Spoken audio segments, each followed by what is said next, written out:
So today in this video I'm going to show you how to type this symbol in Excel.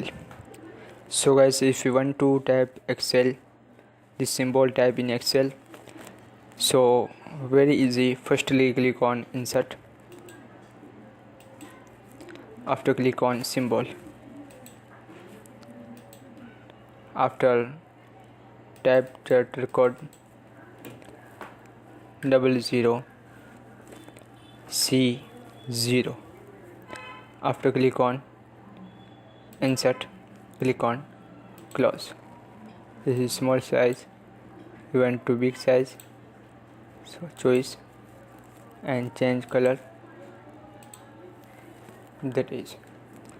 So guys, this is very simple and easy method. If you want to type this symbol in Excel. Thank you for watching this video. Please subscribe my channel for latest update.